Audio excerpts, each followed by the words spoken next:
Global happenings today. We communicate. We analyze global news. Femi Adesina, former media aide to President Muhammadu Buhari, has made some clarification over the controversial claim of Professor Farooq Kperogi, who alleged that Aisha Buhari had separated from her husband and reverted to her maiden name Halilu before his passing. In a widely circulated statement, Kperogi claimed that the former First Lady refused to travel to London to care for Buhari during his illness because she was no longer his wife. According to him, he says that Buhari was also alone when he later relocated to Kaduna, that in fact when he fell sick and it was suggested that Aisha travel to London to care for him, she reportedly hesitated because she was no longer his wife. That was the position of Kperogi, and it became so controversial, reason being that the story was making the rounds in the newspaper, and no one from the family circle came out to debunk this story. Now, it climaxed yesterday when the final Federal Executive Council meeting was held for Buhari. The wife, Aisha Buhari, was not also present. It was the son that stood in and, did all the speaking. A lot of people said it was ideal for him to do that. But however, Femi Adesina has come out to make clarification in respect to that. Now, according to the news, the former special advisor on media and publicity to ex-president Muhammadu Buhari, Femi Adesina, has debunked rumors that the former First Lady Aisha Buhari had divorced her husband before his death. Adesina, who served under Buhari's administration from 2015 to 2023, revealed that Aisha was present in Kaduna as recently as March 2025 during the president's last stay at his northern residence before he departed for London on his final medical trip. In a heartfelt tribute published following the former president's demise, Adesina recounted visiting Buhari during Ramadan in March, noting that the First Lady was very much by his side at the time.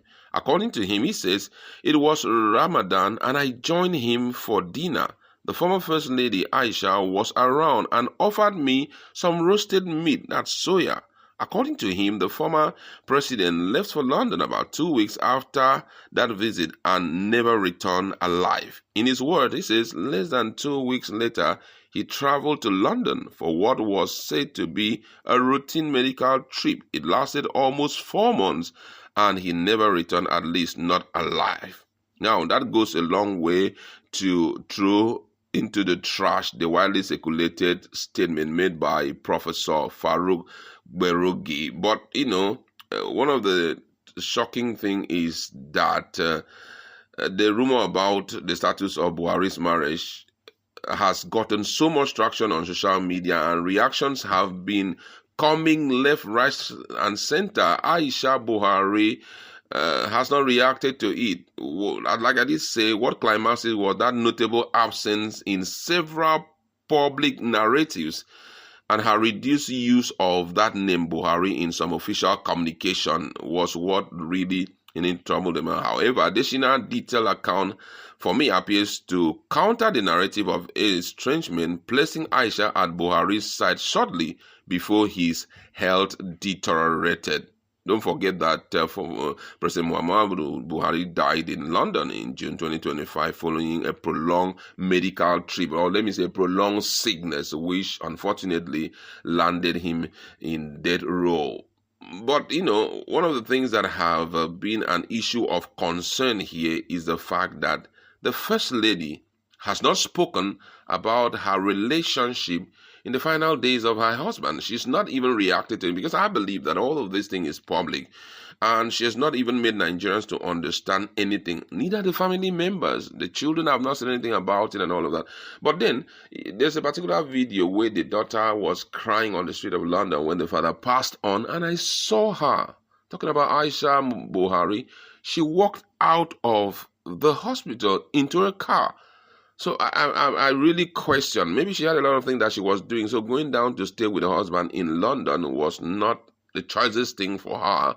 But someone coming out to make such a strong statement just because she changed her name leaves a lot to question, though I know ordinarily that it's wrong. I don't know what the provision of religious, that's talking about Islam, as it has to do with change of name, what it really means. But, before now, she was bearing the name Aisha Buhari. All of a sudden, what resulted to that change of name? And why is it that she's unperturbed about what is spreading? Don't forget that as the president of Nigeria, if you check our feed, you're going to see all of these that I'm saying. There are a lot of provision for the wife and for the children under the Nigerian constitution as a first lady. If the first lady of a late president, if a president passes on, the wife and the children have a lot to enjoy from Nigeria. That's from Nigeria as provided in the constitution. But then, despite all of this, I think it will not still strip her of those provisions, because at least she has not said anything about it. And the last time we checked, she was very much present during the burial. She was there when everything was done. And I must say that President Bola Ahmed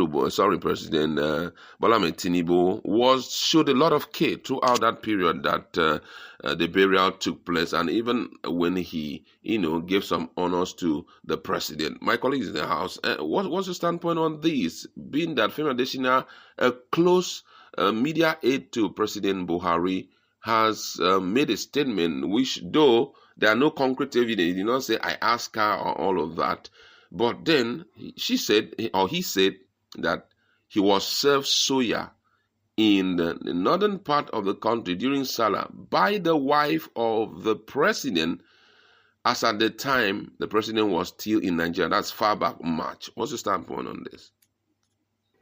Now, the question one will ask is, what would Aisha Buhari gain, or Aisha gain, in divorcing the husband and picking up her maiden name? How big, how beneficial is the maiden name of Aisha? Now, to start with, now that the husband is late, the benefit accrued to that name is going to be herself and her children that would enjoy them. Now, imagine if she had divorced, all those benefits is null and void. If she has suffered thus far with him, endured all the backlash from Nigerians, bore that name First Lady, why would she want to divorce him now than that she's going to enjoy all the full-fledged benefit of being a First Lady? I don't see, it doesn't add up. Okay. Now, apart from that, I noticed that fairly recently, everybody's been talking about please forgive Buhari, and just yesterday, the daughter also said that she wants to thank Nigerians for forgiving their father and all of that. And then they're talking about the father, Buhari, great guy, man of integrity. And all. Why do you think that children who are even living in the same house with their father can come out to say, Nigeria should forgive? Is it there's something we do not know? Why is everybody just asking for forgiveness for him? Or is it an Islamic thing, Much as the politicians want to be playing to the gallery, we all know the truth. They, as children, Aisha Buhari, as a mother and also the former First Lady, knows the level of suffering that was endured by Nigerians during their reign. You cannot compare Buhari's reign with Goodluck Ebele Jonathan's reign. Things started going south when late Buhari mounted that seat. And even if they want to lie to themselves, they cannot deny the truth that's staring them in the faces. Nigerians are wailing, Nigerians are crying. Average Nigerians, I'm not talking about the elites, I'm not talking about the political elite. Those ones are, in fact, if there's any time this thing profited most, apart from this present dispensation, is the time of Buhari. Everybody became big boys. Do you understand? Every of their clique became heavyweights. So yes, if it is a case of robbing Peter to pay Paul, it's a case of begging Peter to please have mercy, just show mercy and show understanding, because he was robbed to pay Paul. So yes, to great extent, they know the reality. They saw what Nigerians did on social media.